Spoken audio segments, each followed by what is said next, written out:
Hello and welcome to the Service-Based Business Society podcast. I am your host, Tiffany-Ann. On our weekly episodes, we will dig into everything you need to know about scaling your service-based business without losing sleep. With my experience in creating over 7 figures per month and a passion for marketing, finance, and automation, this show will provide tangible tips and techniques for scaling your business. Let's get started. It is currently Canadian spring break. And if you are juggling spring break and entrepreneurship, solidarity, because it's no joke. So, I have 3 young kids and the last day of school before spring break. So first of all, the week before spring break, Wednesday was a half day for parent-teacher interviews. Thursday was no school because of parent-teacher interviews, but full day of school Friday, and then a week off. 2 weeks off. 1 week is wishful thinking. Anyway, so I, of course, am trying to hustle to get everything wrapped up on the Friday before because we had planned some fun trips. So we actually went just to Great Wolf Lodge.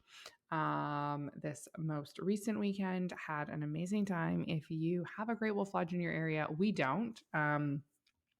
GPS says it takes like 4 hours to get there from our place. We go from Canada, cross into Washington, and head down there.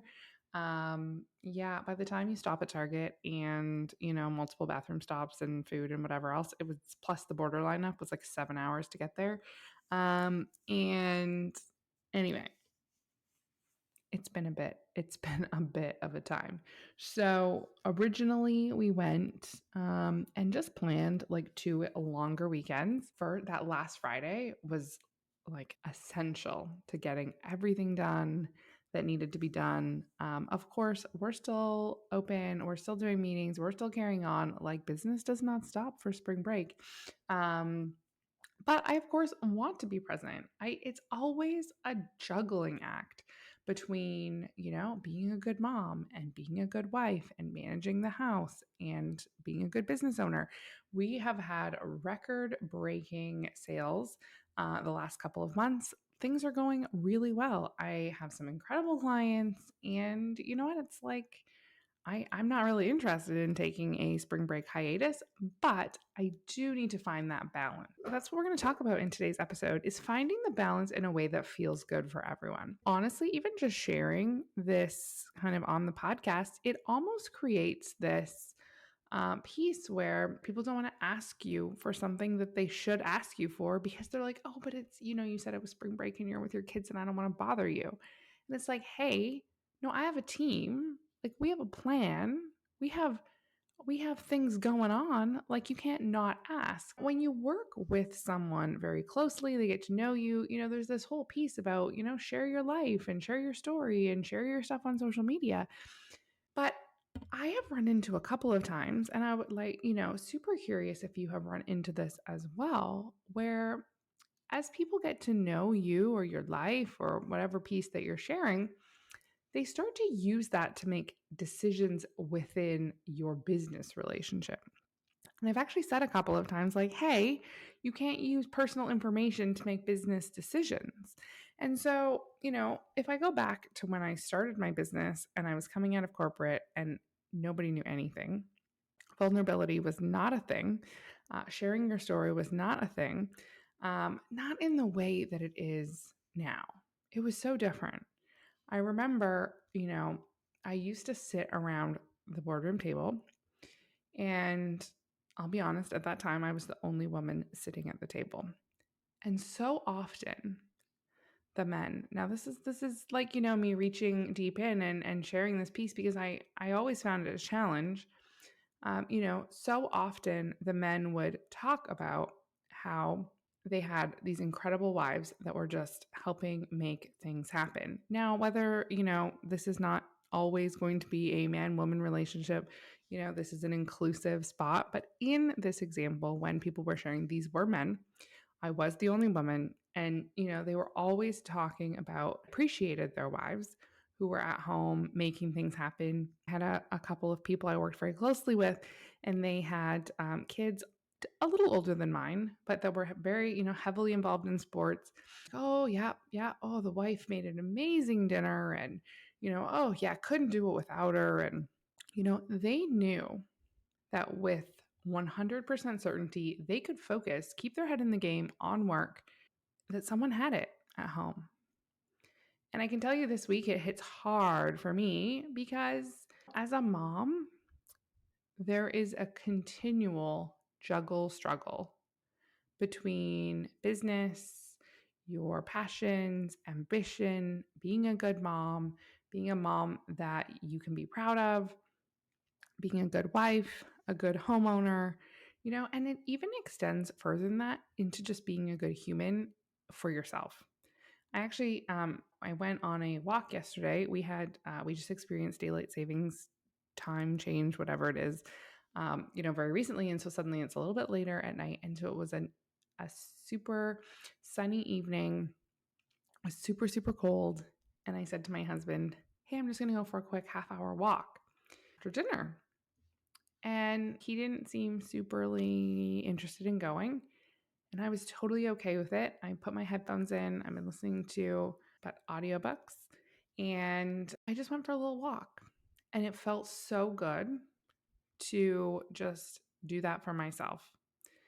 And I have fallen out of the habit of doing those things for myself. It's something that I've always said about, exercise and working out. When you're doing it, you can't imagine not doing it. It's part of your routine. I'm a very habitual person. But when you are not doing it, you don't know when on earth it would fit in. So I actually have been working through some health things, trying to heal some super old injuries that were really starting to become a chronic problem. And so part of that was taking a break for about 5 months from any additional exercise that was going to have me on my feet. All of my typical go-tos, walking, hiking, stepper, elliptical, etc., were just a no dice. Now, I get it. I could have done additional things. I could have lifted weights, blah, blah, blah. I just didn't. I took it as hey, I have this time for the next few months where I don't need to fit that in. And so I'm just going all in on other things in life. But now it's time to start easing back in and adding those things back into my life. And so, the first step was, hey, I'm just going to make half an hour and go for a walk after dinner. I had a meeting, not work related, but actually for one of my kids' sports teams after the walk. And, I thought, I've been at the computer all day. I'm going to be at the computer for most of the evening. I'm going to go for a little bit of a walk. And it really got my wheels turning and thinking about, the different guilt pieces, the different responsibilities that we struggle with, as parents trying to manage ambition, goals, business, life, health, friendships, marriage, or whatever you have going on in life. And it talked to so many different super talented entrepreneurs on the podcast over the last 2 seasons. And, we've touched on different things, about balancing and juggling and whatnot. But I often think the discussions, because the number one question I get, I'll be honest, is how do you do it all? When I worked in corporate, we had a full-time nanny. I was gone for long days, long days. And I missed so much of my kids growing up. And so one of the reasons that motivated me to leave the corporate space and start my own business, which really was, not necessarily the natural next step for me. I had worked really hard to climb a ladder and had been very successful in climbing that ladder. Worked at a position that really was everything that I had worked so hard for. But at the end of the day, I didn't anticipate in that plan, or that when you make those plans, typically being a mom isn't necessarily something that you factor in. You think you'll figure it out later, you'll make it work. But at the end of the day, as whether you have one child, whether you have no children, but you have another hobby that's super important to you, or you have, pets, or, whatever that other priority is, chances are throughout your lifetime, you're going to have some other priorities. And if you don't have something other than, working like crazy all the time, um, chances are you're going to get burnt out and not like what you're doing anyway. So, a lot of times people talk about being an entrepreneur for time freedom. Time freedom is a myth. I'm going to come right out and say it right now. Time freedom is a myth because, yes, you have way more freedom. And I definitely use my time more efficiently to balance being a good mom and being a good business owner. But it's not easy because sometimes it takes me longer to do something because it's broken up into all these little tasks.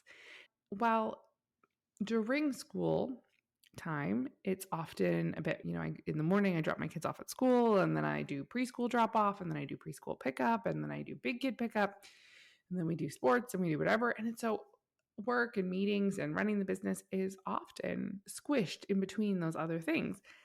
And when can I get quality, uninterrupted work time? Well, that's at night.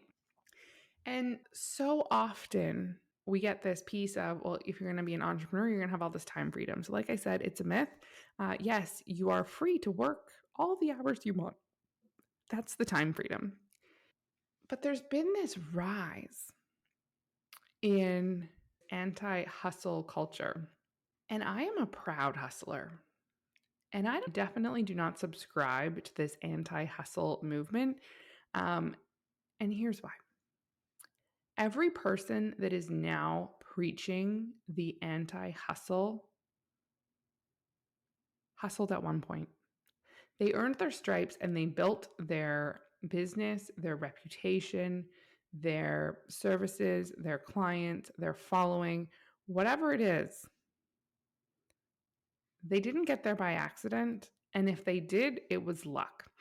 And I don't think that, none of the people that I work with want to put everything into luck. If that's what you want to do, then maybe start buying the lotto tickets. But when it comes to building whatever your business is, when it comes to building that business, there will be a time to relax, but there will be a time to hustle. And I do not subscribe to this whole, I can work 5 hours a week and I can make 100,000 a month. I don't subscribe to it. First of all, I think it's a lie. And second of all, if you truly love what you're doing, why on earth would you want to do it for only 5 hours a week? I absolutely love what I'm doing. And sure, there are times where I work a little less. So, hey, it's spring break right now. We were just at the Great Wolf Lodge, and I missed a full, what would typically be a work day. I moved some meetings around. I made it work. I leaned on my assistant to check all of, the email and communications and whatnot, and said, hey, text me if you need me. And you know what? Everything was fine. We checked in a couple days. We checked in a couple times during the day. We made sure everything was fine. All the clients were happy. But if we kind of loop back around to the discussion about clients then not asking for what they need or going without because they know you're off or because you're doing, that's where I'm still working on this piece. I'm still working because, we have our systems and processes. And here's the thing, if you don't have systems and processes, if when you are going to take a day in your business, everything stops, everything comes to a grinding halt, no productivity is made, people have questions, clients go unanswered, all of these things. Okay, well, then you're not ready to just disappear. But you should be working towards that. And how do we work towards that? We do that through systems and processes and training your team. If you don't have a team yet, well, you should definitely be training someone to help in those times of need. You know, even if you don't want to bring on someone full time, there are lots of different people, lots of different services, lots of different support type systems where you can have someone trained so that they can identify, key areas. Really, what you're asking that person to do is, hey, keep an eye on everything. And if something is on fire, notify me. You may have to stop what you're doing. And I'll be honest, on the way to Great Wolf Lodge, we were just filling up at the gas station close to the house.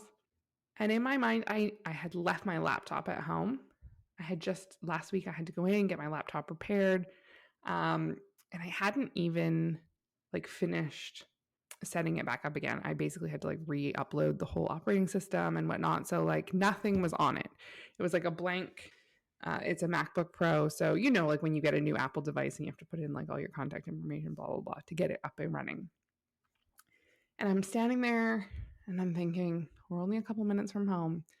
And if I don't go get that laptop, even though I knew I would have to take a couple extra steps if I actually needed to use it, which is why I originally left it at home, I thought I will for sure regret it. Because sometimes doing something on your phone is just not the same. I need the right tool to do the job. I'm thinking, I'm just going to zip home and go grab that laptop because if I need it, I need it. And I know as a business owner that if something is legitimately on fire and I get that call from either, my assistant or, if one of my full service clients, I get it. There are certain situations where you're like, no, I do have to, if something goes wrong, I'm going to have to deal with it. But my family knows that. And if I say, hey, you know what, we're just going to have to hit pause on these plans for just a little bit. I just need to, get this situation taken care of. That's the flexibility. That's the freedom, is that I can take the day. I should bring the laptop. And if I have to deal with something, then I have to deal with something. But you know what? Chances are I won't. And I can just carry on and have a good time. And that's what we did. Kids had the time of their lives. And so that's the freedom. The freedom is that I can still go and I can book my meetings around parent-teacher interviews last week. I can take the longer weekend. I can be available for those I need to be available for. And so long as my clients understand that it is business as usual, they can still request. They can still carry on. Things just keep going. And if there is an issue, I will deal with it. That's the only complicated piece, is that people then, I didn't want to bother you. So people need to know. And that really comes down to communication. And you know what? I communicate it and people still don't, I didn't want to ask because I knew you were away. But that's when the support, my way of dealing with that currently is that those support people that I have and that are helping with that piece, well, they just need to be a little more active in the communication. I need to keep talking to the clients and say, hey, it's business as usual. I will not be available unless necessary. I won't be what I often say is I won't be sitting in front of my computer, but I have my computer with me. Don't hesitate to ask. And we all just carry on. It all works out in the end. It really does. And what are the lessons here as an entrepreneur? Take the time, use the freedom you have. If you are a person who works best 11 to 7, start at 11. If you are a person who enjoys working at 6 a.m., start at 6 a.m. It's creating the schedule that works best for you. I always record the podcast quite late at night because it's quiet. I'm not interrupted by my kids, my phone, clients, our agency, communication, chat, etc. And I can just record the podcast. I look forward to that peaceful, quiet time where I can record the podcast. That's the flexibility. That's the time freedom. But please, please do not confuse this time freedom with, I'm not going to work very much. Successful people are talking about the anti-hustle. Entrepreneurship was not born on anti-hustle. And so truly, I am proud to say I'm not anti-hustle. I love what I do. I work hard and I work lots because I love what I do. I'm super passionate about it. But if I won the lottery tomorrow, if I won $50 million tomorrow, I would still work in my business. That's how much I love what I do. And so there are lots of people that can't say that about what they do. Sure, would I do things a little differently if I had $50 million in the bank? Absolutely. We all would. But would I stop working? Absolutely not. I love what I do. I follow this online business coach. I follow all sorts of different people online. I truly feel like in terms of like content inspiration, new information, keeping up with the times, blah blah blah. You can't go wrong with a good sprinkling. I like to think my social media feed is kind of like my taste in music. I like a little of everything. But I had this coach, and she is the kind of business coach that likes to share the big numbers. The ones, if you've been listening to the podcast for a while, it's not my thing to like be sharing Stripe snapshots and just closed 500K today, blah, blah, blah. First of all, a lot of the times it's all lies. Straight up. Second of all, if you sold $1 million last month and you're like, woo, sold $1 million last month, this is amazing, blah, blah. But it costs you $1.2 million to do it. I mean, that's not the part anybody's sharing, right? That's the thing. And so, anyways, this coach is one that likes to share the big numbers. It's I had a $50,000 day and I sold out this one-on-one program and I sold this and I sold that and sold this. And so lots of big statements. And I thought, ooh, and she's, this particular coach has a new baby, less than 6 months old. And I often think, as when she's sharing these numbers and this much coaching and that, and I kind of scoped out her programs, and I'm like, okay, so she's got some stuff where she's like available on Voxer. We use Marco Polo, same kind of thing, like video chat on the go, plus one-on-one calls, this and that. So then the next week, she's saying, how basically now in her business, she only works 5 hours a week and this is amazing. Like anyone who's working more than that needs to reevaluate their processes and their systems and whatnot. And here's what I actually super anti-conflict, but I said, hey, as much as I'm anti-conflict, I'm also super anti like leading the entrepreneurs astray. I'm here to give the goods, the straight goods. I'll tell you that spring break is tough. It's tough to juggle. It's tough to balance. But I'll also tell you, I love my job. I love being a mom, and I wouldn't pass it up for the world. But it's the straight goods. So when you're telling me that you're selling $50,000 a day and you're doing it all in these like intensive coaching programs, and then you tell me that you work 5 hours a week, something's not adding up here. It's like, okay, well, what parts of what you're doing are you not considering in that time? Because she posts some long social media posts every day. I'm like, okay, well, it couldn't take you less than 10 minutes to write all that. So 10 minutes times 5 days a week. Okay, well, you're 50 minutes into your 5 hours. You haven't done anything yet. Then you've got, so she's like, okay, well, then I got, only 3 spots open in my one-on-ones. Okay, well, so now you got, those are an hour and a half each. So we got almost an hour into the Facebook posts. We got 4.5 hours into the coaching. Hold the phone here. Something's not adding up. And so when I said, hey, are you including your actual coaching time? Like, because a lot of times if you press a little, someone will say, oh, no. I mean, just like, on the sales part of my business or on the marketing building bit, but that's not including actually delivering the services. Nope. She's like, no, everything. I don't work more than 5 hours a week. And I think, but you're preaching that you're doing this in high touch coaching program. Well, how much touching can you get in 5 hours a week? Something just wasn't adding up here. And actually, I'm so tired of people being the loudest people online that make you think that's the norm. So having hundreds of thousands of dollars a month in sales where you are the service, she's coaching, record a coaching program, and then just sell the video, you can work a lot less.